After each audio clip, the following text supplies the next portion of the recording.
A young student finds herself in a desperate situation and is forced to marry an elderly billionaire to save her family. But a week after the wedding, she learns a truth that turns her life upside down. Subscribe to the channel and tell us in the comments where you are watching this video from. Lucy adjusted the thin strap of her worn-out backpack as she trudged down the cracked sidewalk of her neighborhood. The air was thick with the acrid smell of car exhaust, mingling with the faint aroma of fried food from the corner stalls. Her breath came out in soft puffs in the chilly morning air, and she clutched her coat tighter against her body. The rhythmic clicking of her worn-out sneakers against the pavement was the only sound she allowed herself to focus on as she approached the bus stop. The bus ride was a daily routine. Lucy had memorized a short escape before the weight of her world came crashing down again. 22 years old, and already carrying the kind of responsibility that most people wouldn't face in a lifetime. Lucy's days were an endless cycle of work, school, and worry. She was a medical student at a local university, juggling her studies with part-time work as a waitress. The dream of becoming a doctor had been hers since she was a child, fueled by the countless hours spent taking care of her sick mother and younger siblings. But lately, that dream felt like a distant star, visible but utterly unreachable. Home wasn't much of a reprieve either. Their small apartment was bursting at the seams with people and problems. Her mother, once a vibrant and strong woman, had been battling diabetes for years. The illness had taken its toll, leaving her weak and in constant need of medication they could barely afford. Lucy's younger brother, Jamal, was 13 and perpetually in and out of trouble at school. He needed guidance, structure, things Lucy wanted to provide, but simply didn't have time for. Her youngest sister, Nia, was 7, her innocence slowly eroding under the weight of their circumstances. And then there was the rent again. As always, the landlord had been by yesterday, pounding on the door, his voice laced with irritation as he demanded payment. Lucy's mother had sat in her usual chair, her hands trembling slightly as she sipped her tea, while Lucy had promised to figure something out. Figuring something out was the story of her life. As the bus lurched forward, Lucy stared out the window, her reflection blending with the dilapidated buildings that whizzed by. She thought about her shifts at the diner, where the tips were inconsistent and the hours long. She thought about the stack of bills on the kitchen counter, growing taller each day. And most of all, she thought about her classes, the lectures she was barely keeping up with, the assignments she submitted late, the exams looming like dark clouds on the horizon. It was all too much. By the time she returned home that evening, her body ached with exhaustion. She dropped her bag by the door and made her way to the kitchen, where her mother sat with a cup of tea, her face pale and drawn. The moment Lucy entered, her mother looked up, concern etched into her features. "Lucy, come sit," she said, her voice soft but strained. "We need to talk." Lucy's stomach tightened. She knew that tone. It was the tone her mother used when the news was particularly bad. Obediently, she sat down, folding her hands in her lap. Her mother hesitated, glancing toward the small living room where Jamal and Nia were watching TV. When she spoke, her words were quiet but heavy. "We can't keep going like this. The landlord came again today. He's given us 2 weeks." She paused, her voice trailing off. Lucy knew exactly what would happen. If they didn't pay, they would lose the apartment. They would have nowhere to go. Lucy felt a lump rise in her throat, but swallowed it down. "I'll pick up more shifts," she said quickly. "I'll figure something out." Her mother shook her head. "You're already doing too much. You can't keep this up." The conversation was interrupted by a knock on the door. Lucy frowned, rising to answer it. Standing on the other side was her Olivia Marvin, a burly man in his 50s with a gruff demeanor.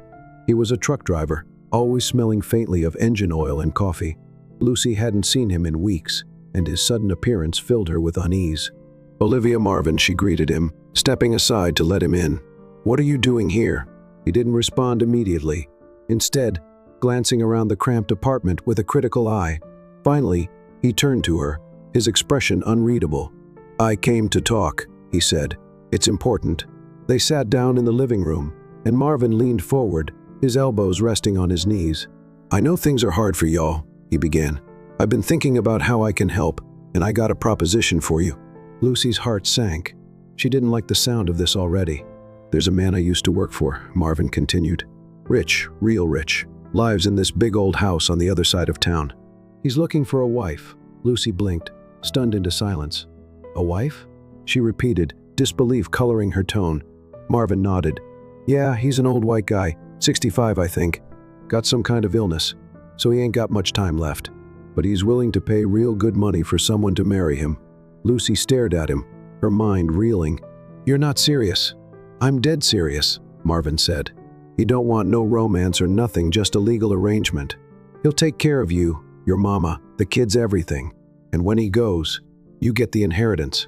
Lucy couldn't believe what she was hearing. The idea was absurd, insulting even. But as Marvin laid out the details, the money, the security it would bring, it became harder to ignore the practicality of it. She thought about her mother, her siblings, the eviction notice hanging over their heads. This wasn't the life she wanted, but it might be the only way to save the people she loved. When Marvin finally left, Lucy sat in silence, her head in her hands.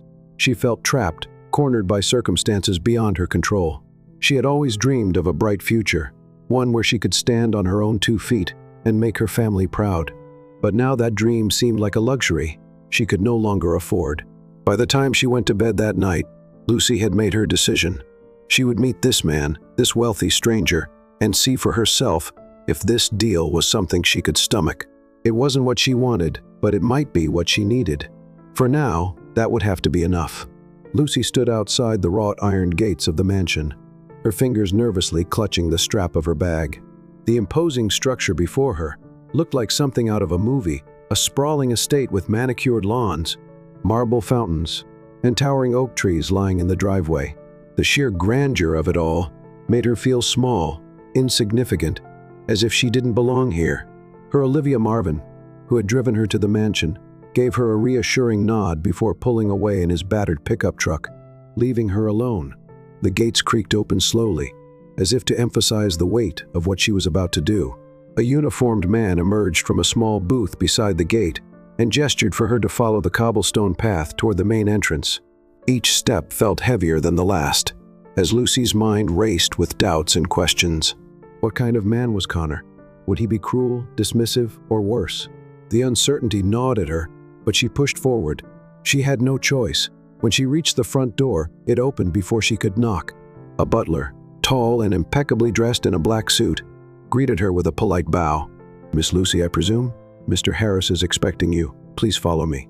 The interior of the mansion was even more extravagant than the outside. Polished floors reflected the soft glow of crystal chandeliers, and the walls were adorned with expensive artwork and family portraits. The air smelled faintly of fresh flowers and polished wood, but there was an unmistakable stillness to the place, as though life had been drained from it. Lucy followed the butler down a long hallway, her eyes darting around, trying to take in the opulence while keeping her nerves in check. Finally, they arrived at a set of double doors. The butler knocked twice before pushing them open, revealing a spacious study bathed in warm golden light. Bookshelves lined the walls, filled with leather-bound volumes, and a large mahogany desk stood near a window overlooking the garden. Behind the desk sat Connor Harris. He was nothing like Lucy had imagined. Connor was tall and lean, his posture rigid as he leaned back in his chair. His hair, a mix of silver and white, was neatly combed, and he wore a tailored suit that seemed effortlessly elegant. His face was lined with age, but his piercing blue eyes were sharp and observant, studying her with an intensity that made Lucy feel as though he could see right through her. "Miss Lucy," he said, his voice deep and measured, "please have a seat." She hesitated for a moment before stepping into the room and lowering herself onto the chair across from him. Connor's gaze remained fixed on her, his expression unreadable. Lucy's palms grew clammy as the silence stretched between them. "You must be nervous," he said finally, breaking the tension. "I can't blame you.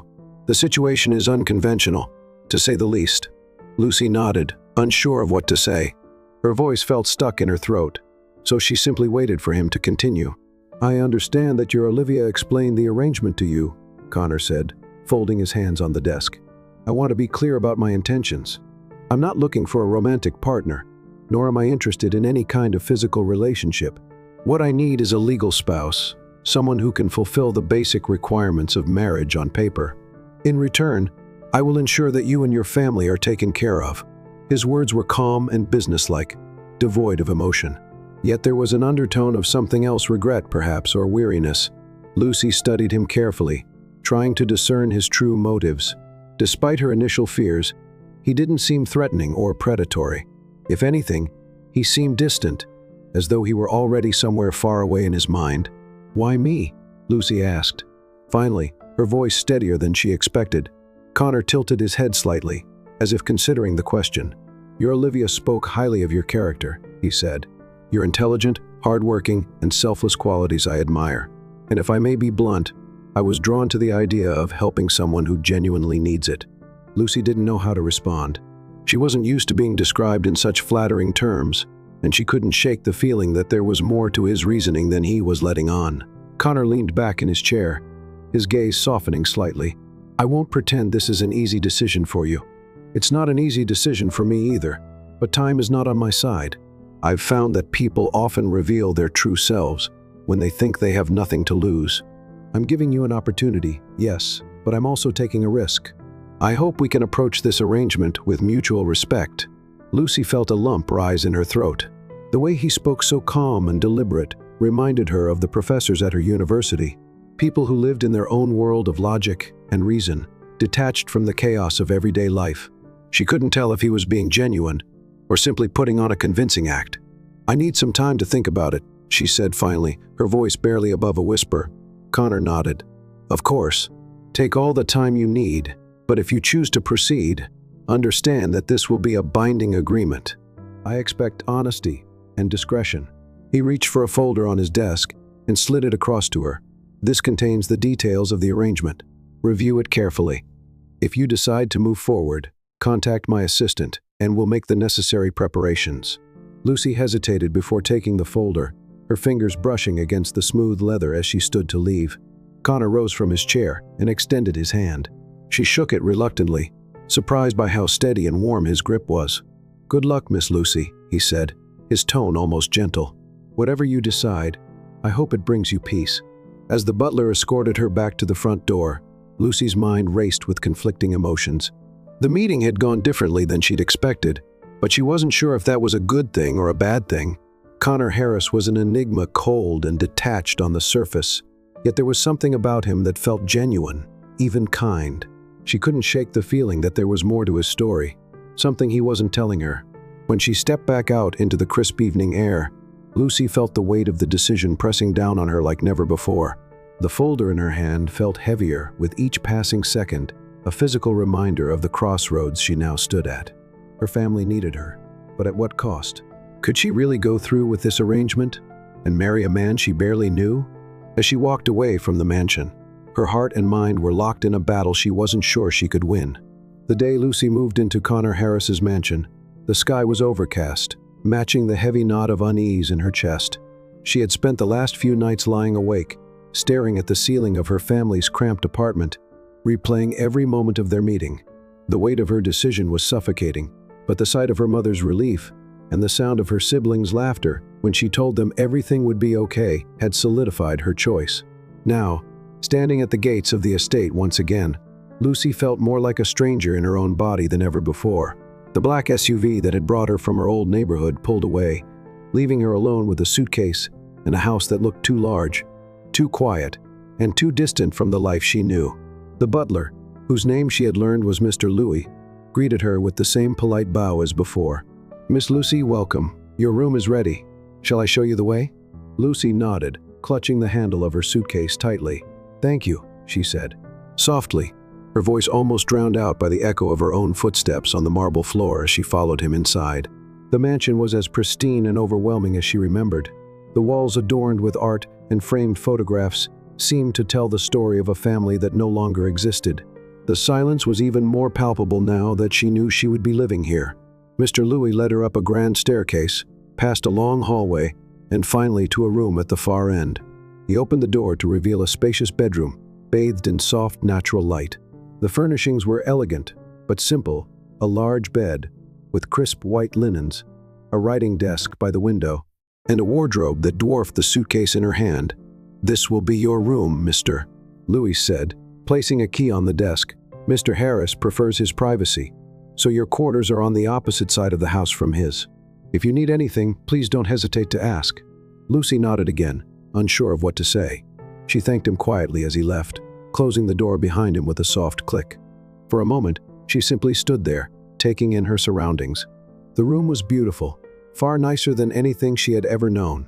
But it didn't feel like hers, it felt temporary, like she was an intruder in someone else's world. Setting her suitcase down by the wardrobe, Lucy walked over to the window and pulled back the heavy curtains. The view overlooked the garden, with its neatly trimmed hedges and a small fountain in the center. She could see a gardener working in the distance, his movements methodical and precise. Everything about this place was orderly, controlled nothing like the chaos of her old life. Her thoughts were interrupted by a soft knock at the door. She turned to see a middle-aged woman with a kind smile and an apron tied around her waist. "Hello, dear," the woman said. "I'm Mrs. Harper, the housekeeper. I just wanted to introduce myself and see if you needed anything." Lucy forced a small smile. "It's nice to meet you, Mrs. Harper." "I'm fine, thank you." Mrs. Harper's smile widened. "You must be overwhelmed. It's a lot to take in, isn't it? But don't worry, you'll get used to it. And if you need anything at all, just let me know." Lucy nodded, murmuring her thanks again. She appreciated the woman's warmth, but it only served to highlight how out of place she felt. Once Mrs. Harper left, Lucy sat down on the edge of the bed, staring at her hands. The reality of her new life was beginning to sink in, and with it came a wave of uncertainty. Dinner that evening was a formal affair, though it was only the two of them. Connor sat at the head of the long dining table, dressed in a tailored suit, despite the informality of the occasion. Lucy took a seat a few chairs away, the distance between them symbolic of the gap in their worlds. "You're settling in, I trust?" Connor asked, as the butler served the first course. "Yes, thank you," Lucy replied, her voice steady despite the knot in her stomach. Connor nodded, his expression neutral. "Good. If you find anything lacking, let Mr. Louis or Miss S. Harper know. They are here to ensure your comfort." The meal continued in near silence, broken only by the occasional clink of silverware against porcelain. Lucy found herself stealing glances at Connor, trying to decipher the man behind the composed exterior. He ate slowly, methodically, his posture impeccable. Yet there was a weariness to him, an unspoken heaviness that lingered in the air around him. When dinner was over, Connor rose from his seat and looked at her. "You're free to explore the house and grounds as you wish," he said. "Just respect the staff's spaces and avoid my study unless invited. Good night, Miss Lucy." Lucy watched as he walked away, his steps steady but deliberate, as though each movement required effort. She couldn't help but wonder what kind of life he had led to end up here alone, in a house that felt more like a museum than a home. The following days settled into a routine. Lucy would wake early, eat breakfast in the sunlit kitchen with Mrs. Harper fussing over her, and spend her mornings exploring the mansion. Each room held a piece of history, antique furniture, faded photographs, and bookshelves filled with volumes that looked as though they hadn't been touched in years. She spent afternoons in the garden, where the gardener, an older man named Mr. Grayson, would greet her with a friendly nod, but few words. Connor remained a distant presence, appearing only during meals or in passing. He was always polite, always formal, but never overly familiar.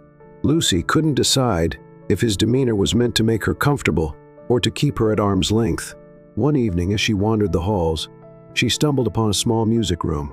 A grand piano sat in the center, its polished surface gleaming under the soft light of a chandelier. Curious, Lucy approached it, running her fingers lightly over the keys. The sound that emerged was soft, almost hesitant, but it filled the empty room like a whisper. "You play." Connor's voice startled her, and she turned to see him standing in the doorway, his hands clasped behind his back. "A little," she admitted, stepping away from the piano. "Not well." He entered the room, his movements slow but purposeful, and gestured for her to sit. "Play something." Lucy hesitated, but his gaze was expectant. She sat down and began to play a simple melody, her fingers fumbling slightly on the keys. When she finished, she glanced up at him, unsure of what to expect. Connor nodded. "You have talent. With practice, you could be very good." Lucy blinked, surprised by the compliment. It was the first time he had spoken to her with anything resembling warmth. From that moment, something shifted between them. Connor remained reserved, but there were small cracks in his armor moments when he let his guard down just enough for Lucy to catch a glimpse of the man beneath. And while the mansion still felt foreign, Lucy began to find small pockets of comfort within its walls. But even as she settled into this new life, a nagging feeling lingered at the back of her mind. Connor's illness, though never mentioned, was impossible to ignore. His quiet moments of fatigue, the way he sometimes winced when he thought no one was looking, it was as if he were carrying a secret too heavy to share. And Lucy couldn't shake the feeling that this life, like everything else, was only temporary. She woke up early the next morning to the soft patter of rain against the window. The gray light filtering through the curtains bathed the room in a muted glow, a perfect match for her mood. Though she had begun to adapt to life in the mansion, the sense of displacement lingered. Everything felt borrowed. Her room, the luxury, the quiet rhythm of her days. It wasn't her world, it was Connor's. After a quiet breakfast with Mrs. Harper, Lucy wandered into the library. The vast room with its towering shelves and plush armchairs had quickly become her favorite spot. She liked the way the sunlight typically filtered through the tall windows, casting patterns on the floor, and how the air smelled faintly of old books and wood polish. Today, though, the rain created a different ambiance, making the space feel cozy yet somber. She selected a book at random and settled into one of the armchairs. The house was unusually quiet, even for this place, and she let herself sink into the stillness, grateful for the reprieve from her own swirling thoughts. Enjoying the library? Lucy nearly jumped out of her chair. She looked up to see Connor standing in the doorway, his hands clasped behind his back. He wore a charcoal gray sweater and slacks, a departure from his usual formal attire. His expression was calm but curious, as though he were studying her reaction. "It's my favorite room," she admitted, closing the book in her lap. "There's so much history here." Connor stepped into the room, his movements slow and deliberate, as if he were conserving energy with each step. He gestured to the seat opposite hers. "May I?" Lucy nodded, and he lowered himself into the chair with a soft sigh. For a moment, neither of them spoke. The rain continued to tap against the windows, filling the silence between them. "This house does have history," Connor said fondly, his gaze fixed on a distant point beyond the bookshelves. "Though most of it is not as glamorous as it may seem." Lucy tilted her head, intrigued by the sudden openness in his tone. "What do you mean?" He leaned back in his chair, his expression thoughtful. "When people look at a place like this, they see wealth, success, stability. What they don't see are the sacrifices, the mistakes, and the regrets that built it." He paused, as if weighing his next words. "I've lived here alone for the better part of a decade. It's a big house for one person." Lucy hesitated, unsure if she should ask the question on the tip of her tongue. But her curiosity won out. "Why alone? Didn't you have a family?"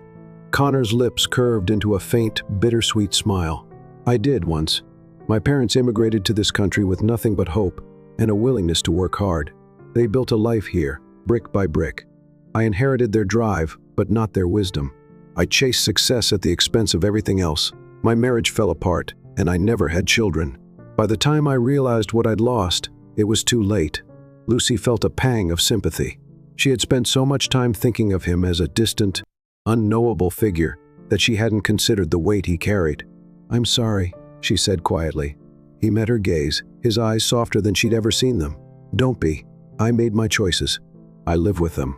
He leaned forward slightly, resting his elbows on the armrests of his chair. "But enough about me. Tell me about you, Lucy.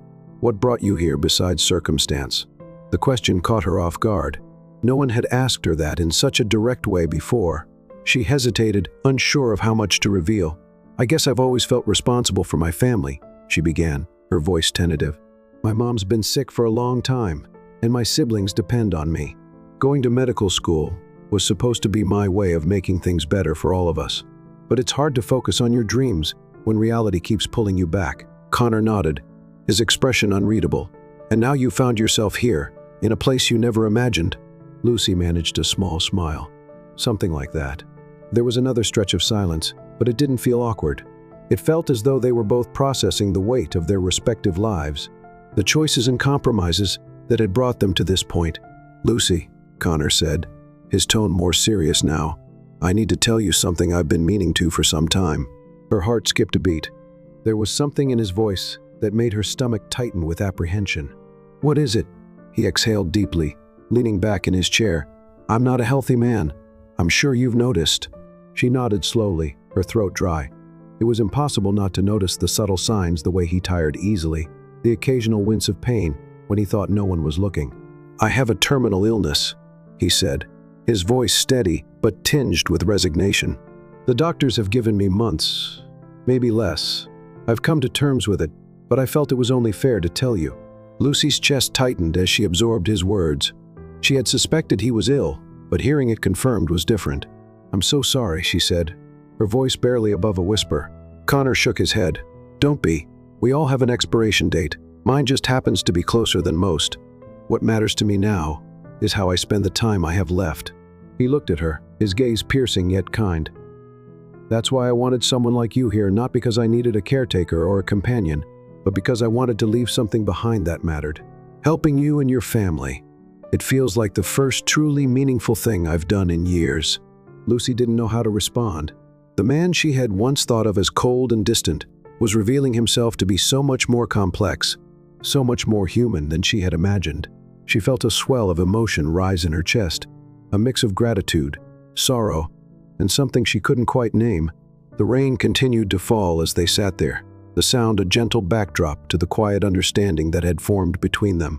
For the first time, Lucy felt a connection to this house, to this man who had seemed like a stranger not long ago.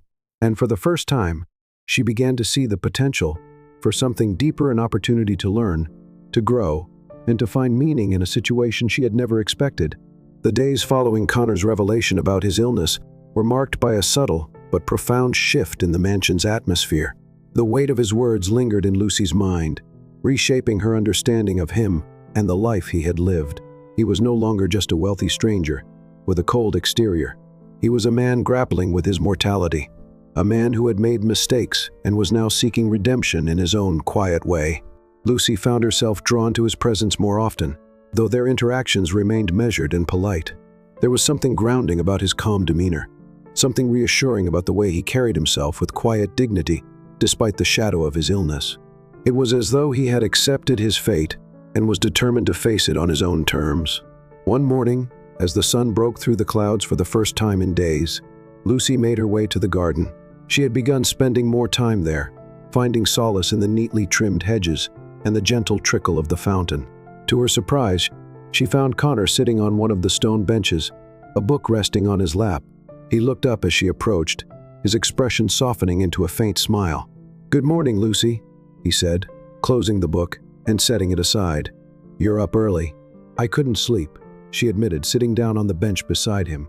"I've been thinking a lot about what you said the other day." Connor nodded, his gaze drifting to the blooming roses nearby. "I suppose it's a lot to process." "It is," Lucy said, folding her hands in her lap.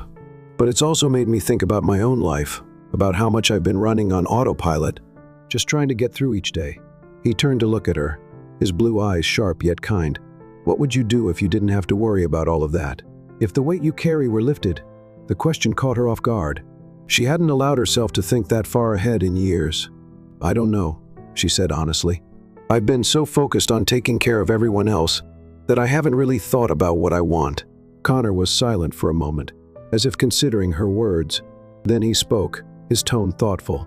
"You remind me of myself at your age, ambitious, driven, willing to make sacrifices for the people I cared about. But I made the mistake of letting those sacrifices define me. I lost sight of what really mattered." Lucy looked at him, surprised by his candor. "Do you regret it?" "Every day," he said simply. "But regret is a waste of time. It doesn't change the past, and it doesn't build the future. What matters is what you do with the time you have left." His words stayed with her long after their conversation ended. That afternoon, Lucy found herself wandering through the mansion's halls, her mind racing with thoughts of her own future. For so long, her life had revolved around survival, working, studying, scraping by. But now, for the first time, she was starting to imagine what it might look like to truly live.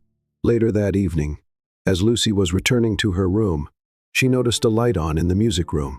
The soft strains of a piano melody drifted into the hallway, drawing her closer. Peeking inside, she saw Connor sitting at the piano, his fingers moving gracefully over the keys. His face was serene, a stark contrast to the weight he usually carried. She hesitated before stepping into the room, unsure if she was intruding. "I didn't know you played," she said softly. Connor glanced up, a hint of a smile on his lips. "I don't often have an audience." Lucy moved closer, her curiosity getting the better of her. "You're really good." "It's something I learned as a boy," he said, his hand still moving over the keys. "My mother insisted.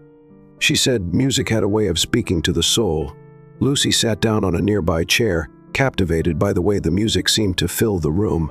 It was a simple melody, yet it carried an emotional depth that tugged at something deep within her. "Would you like to try?" Connor asked, breaking the spell. She shook her head, laughing softly. "I'm nowhere near your level." "Nonsense," he said, standing and gesturing for her to take his place. "Music isn't about perfection, it's about expression." Reluctantly, Lucy moved to the piano and sat down. Her fingers hovered over the keys.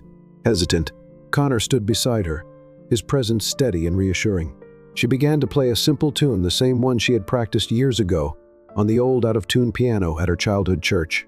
Her movements were awkward at first, but as the notes filled the room, she began to relax. "See," Connor said, his voice warm, "you have a natural touch." Lucy looked up at him, a smile tugging at the corners of her lips.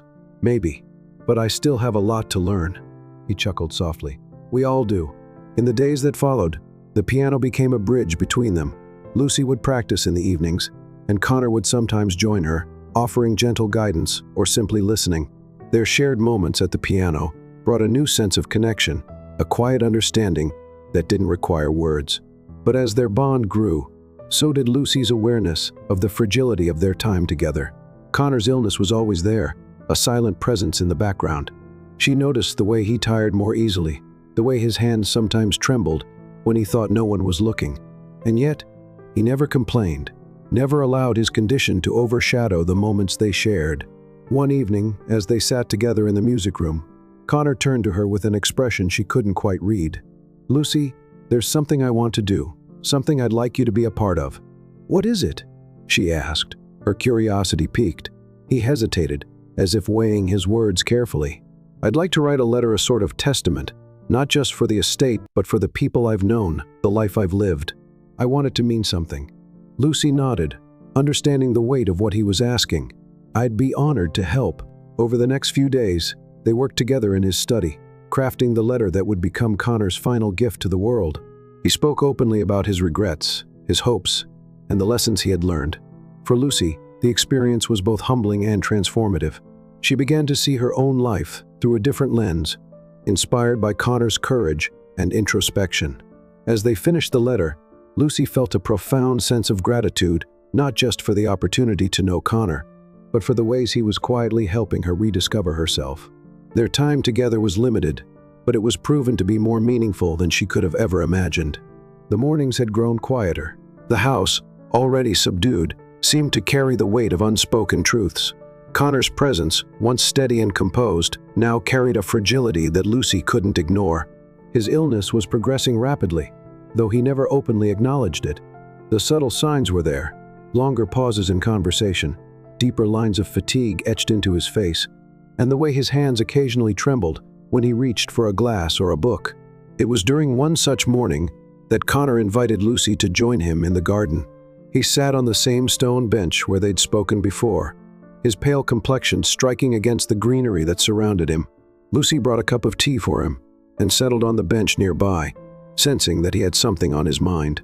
"You've been kind to me, Lucy," Connor began, his voice soft but steady. "Kinder than I deserve, perhaps. And because of that, I want to share something with you, something I hope will stay with you long after I'm gone." Lucy's chest tightened at the words. Though he rarely spoke of his impending death, the reality of it was ever present. She nodded silently, giving him the space to continue. "I've spent a great deal of my life chasing things that ultimately meant very little," he said, gazing at the garden fountain as the water sparkled in the sunlight. "Money, power, recognition, they were distractions, illusions of success. It took me far too long to realize that what truly matters can't be bought." He turned to her, his blue eyes clear and earnest. "You're young, Lucy. You still have time to choose differently, to build a life that isn't defined by what the world demands of you, but by what your soul craves. Don't waste it." Lucy absorbed his words, feeling their weight settle over her. "How do you know what your soul craves?" she asked quietly.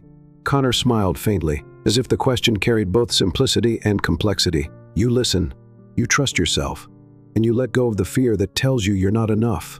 Over the next 7 days, Connor became more open than Lucy had ever seen him. Each day brought a new conversation, a new insight.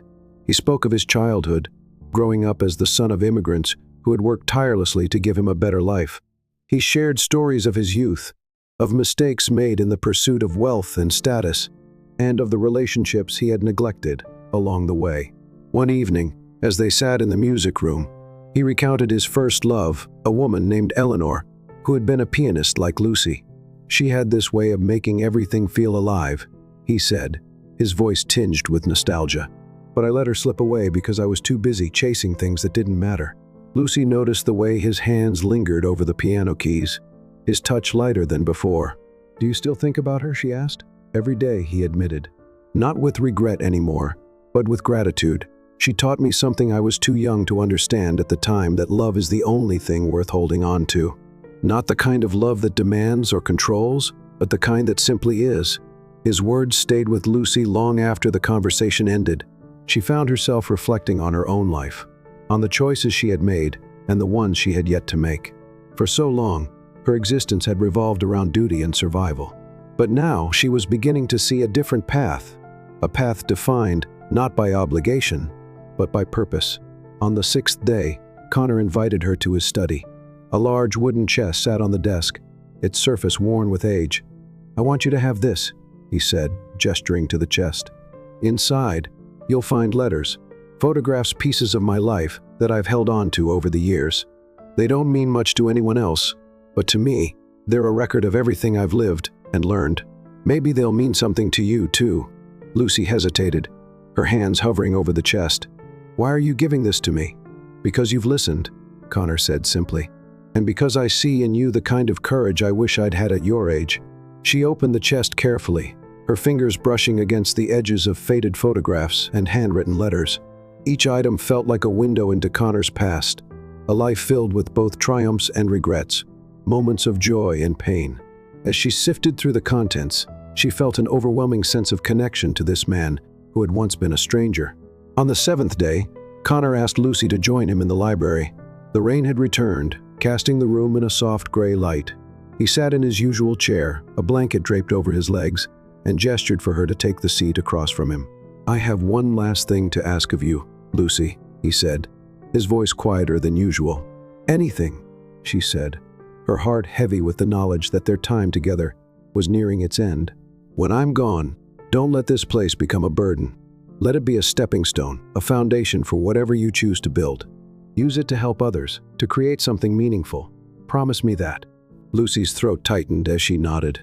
"I promise." Connor smiled, a faint but genuine expression of peace. "Good. Then I can rest easy." That evening after dinner, Lucy helped him to his room. He moved slower than usual, his steps unsteady, but he insisted on walking himself. As she tucked the blanket around him and turned to leave, he called her name one last time. "Lucy," he said, his voice soft but steady. "You've given me more than you realize. Thank you." Tears stung her eyes as she smiled at him. "Good night, Connor."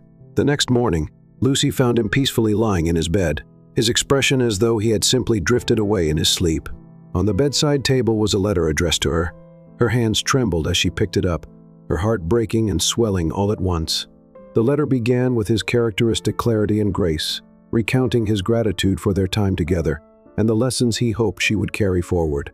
He ended with a simple yet profound message: "Live boldly, Lucy. Love fiercely. And never forget that your worth is not in what you do for others, but in who you are. Use what I've given you to create the life you deserve. I have no doubts you'll make it extraordinary." As the rain fell softly outside, Lucy sat by the window with the letter in her hands.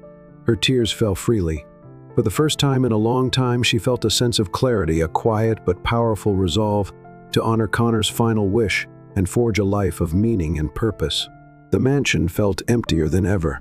The quiet, which had once been comforting in its predictability, now seemed overwhelming, a constant reminder of Connor's absence. Lucy sat in the study where they had spent so many hours talking, his final letter resting on the desk in front of her.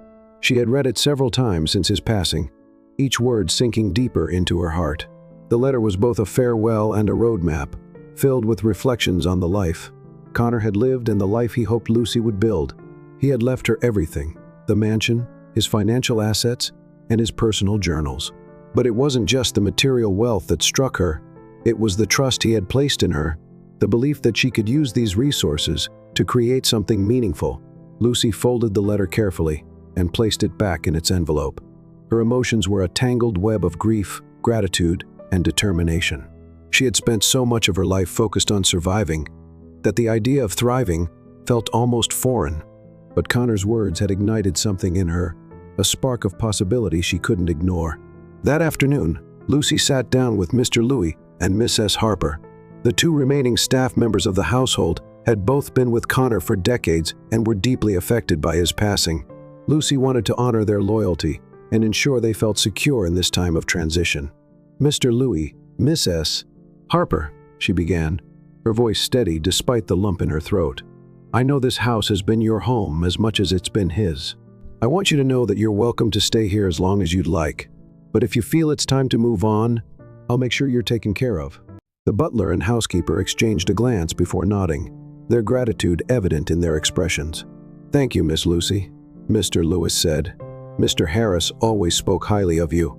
He trusted you to do what's right, and I can see why. Lucy smiled faintly, feeling the weight of their expectations. It was daunting, but it also filled her with a sense of purpose. Over the next few weeks, Lucy began to settle Connor's affairs with the help of his lawyer. She reviewed his estate plan, ensuring that his wishes were carried out to the letter. True to his promise, Connor had left her everything she needed to provide for her family and pursue her dreams. The magnitude of his generosity was overwhelming, but Lucy knew she couldn't let it paralyze her. She had to move forward for both of them. One of Connor's final requests had been for Lucy to use the mansion in a meaningful way. It didn't take her long to decide what to do. Inspired by their conversations and his commitment to helping others, she decided to transform the estate into a community center. It would be a place where underprivileged families could access resources, education, and support, a way to give back to people like her own family who had struggled for so long. The idea filled her with a renewed sense of purpose. She began sketching out plans, meeting with architects and local organizers to bring her vision to life. The house, once a symbol of isolation and regret, was slowly transforming into something vibrant and hopeful. Rooms that had been untouched for years were being repurposed into classrooms, counseling spaces, and activity centers. The once quiet halls were now filled with the sounds of construction and laughter, a testament to the change Lucy was determined to create. Despite her busy schedule, Lucy made time for her family. She visited her mother often, bringing her updates on the center's progress. Her siblings, too, began to see the possibilities opening up before them. Jamal, who had always struggled to find his footing, expressed interest in volunteering at the center. Nia, still young but full of curiosity, wanted to take art classes in one of the new studios Lucy was setting up. The transformation wasn't just physical, it was personal. Lucy found herself reflecting on Connor's lessons daily, using his words as a guide for her own growth. She began journaling, a habit she had picked up from him, writing down her fears, hopes, and dreams. The process was cathartic, helping her navigate the complex emotions that came with such a significant life shift. One evening, as Lucy sat in the study reviewing blueprints for the center, she noticed the chest Connor had given her. She hadn't opened it since his passing, unable to face the flood of memories it would bring. But now, something compelled her to unlock it. Inside, she found the same collection of letters, photographs, and keepsakes she had seen before. But as she sifted through them, one item caught her attention, a small leather-bound notebook tucked away in the corner. She opened it carefully, revealing page after page of handwritten notes in Connor's neat script. The notebook was a mixture of musings, advice, and reflections written as though he had been speaking directly to her. One passage in particular stood out. Legacy is not about what you leave behind. It's about how you make people feel while you're here. If I've done anything right in my life, I hope it's helping Lucy see her own worth. She's stronger than she knows, and I have no doubt she'll create something extraordinary. Tears blurred her vision as she read the words. In that moment, she felt an overwhelming sense of connection to Connor, as though he were still guiding her from beyond. The notebook became her companion in the weeks that followed, a source of strength and wisdom as she continued to build the center. By the time the grand opening arrived, the mansion was unrecognizable. What had once been a quiet, somber house was now alive with energy and purpose. Families filled the halls, children's laughter echoing through the rooms, and local volunteers bustled about, ensuring everything ran smoothly. Lucy stood at the entrance, watching as people streamed in. She felt a sense of pride she hadn't known was possible. This wasn't just Connor's legacy, it was hers too. That night, as she sat alone in the music room, Lucy ran her fingers over the piano keys, playing a soft melody she had learned during her time with Connor. The music filled the room, a reminder of the man who had changed her life in ways she could never have imagined. "Thank you," she whispered, her voice barely audible over the notes, "for everything." And for the first time in a long time, Lucy felt truly at peace. The first light of dawn seeped through the tall windows of the mansion, now a community center, casting a soft golden glow on the freshly painted walls. Lucy sat at her desk, in what used to be Connor's study, now repurposed as her office. The familiar weight of his leather-bound notebook rested in her lap, its pages worn from the countless times she had flipped through them. The mansion, once a silent monument to isolation, was now a vibrant hub of activity. It had been a year since Connor's passing, and in that time, Lucy's life had undergone a transformation she could never have imagined. The community center had grown beyond her wildest dreams, offering classes, counseling, and resources to hundreds of families in need. The halls were no longer quiet, but filled with laughter, conversations, and the occasional sound of music drifting from the repurposed music room. Lucy's family had become a cornerstone of the center's success. Her mother, now healthier thanks to access to better medical care, volunteered in the kitchen, helping prepare meals for visitors. Jamal had found a sense of purpose working with the center's youth programs, mentoring kids who reminded him of himself. Nia, bright-eyed and curious as ever, had taken to drawing murals on the walls of the children's playroom, her creativity flourishing in the supportive environment. Lucy herself had grown in ways she had never anticipated. Running the center was no small task, but with every challenge came a new lesson, a new opportunity to push beyond her limits. She often thought of Connor during those moments of his calm wisdom, and the way he had encouraged her to trust herself. His voice echoed in her mind, a steady guide through the chaos. Today was a special day.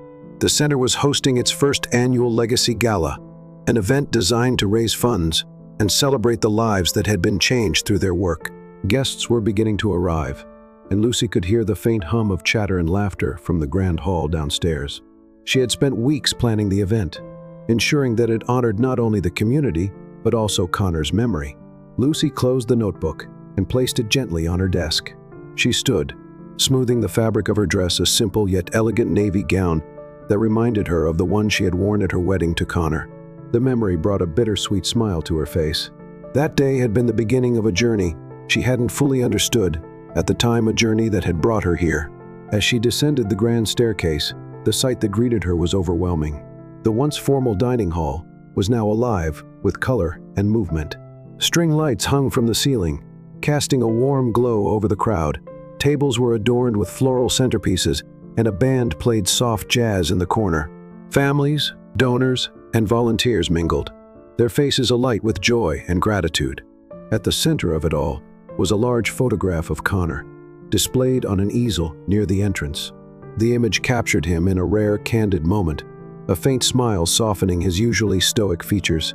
Beneath the photo was a plaque that read, "In loving memory of Connor Harris, a legacy of wisdom, generosity, and second chances."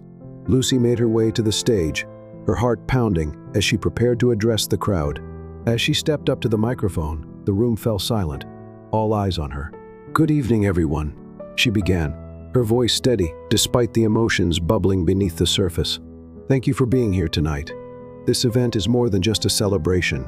It's a testament to what we can achieve when we come together as a community, and it's also a tribute to the man who made all of this possible." She glanced at the photograph of Connor, drawing strength from his image. Connor Harris was many things: a businessman, a philanthropist, and above all, a teacher. In the short time I knew him, he taught me lessons that have shaped the person I am today. He showed me that life isn't about what we accumulate, but about the impact we have on others. He believed in second chances and in the power of kindness to change lives. And because of him, we are all here tonight. The audience erupted into applause, their faces glowing with appreciation. Lucy took a moment to compose herself before continuing. This center is not just a place. It's a promise. A promise that no matter where you come from or what challenges you face, you have a place to belong, to grow, and to thrive. And I know that if Connor were here tonight, he'd be proud of what we've built together. As the applause rose again, Lucy stepped back from the microphone, her heart swelling with pride and gratitude. The rest of the evening passed in a blur of handshakes, conversations, and smiles. Guests shared stories of how the center had touched their lives, and Lucy felt a profound sense of fulfillment, knowing that Connor's legacy had become a living, breathing reality. Later that night, long after the last guest had left and the lights had dimmed, Lucy found herself in the music room. She sat at the piano, her fingers brushing against the keys. The room was quiet now, the echoes of the evening celebration lingering in the air. She began to play a soft melody, the same one Connor had taught her in their fleeting moments together. As the notes filled the room, she closed her eyes, letting the music carry her back to those conversations, those lessons, and the quiet strength of the man who had changed her life. When the final note faded, Lucy opened her eyes and looked around the room. It was no longer the somber, lonely place it had once been. It was filled with memories, hope, and the promise of a brighter future. Standing, she glanced out the window where the first light of dawn was beginning to creep over the horizon. A new day was coming, and with it, new challenges, new opportunities, and new lives to touch. Lucy smiled, her heart full, as she whispered the words that had become her mantra: live boldly, love fiercely, and never forget your worth. She turned off the light and walked out of the room, ready to embrace whatever came next. Thank you for watching. If you enjoyed this story, don't forget to subscribe for more inspiring tales and exciting content. Share this video with your friends and family, and check out our other videos for more incredible stories. See you next time.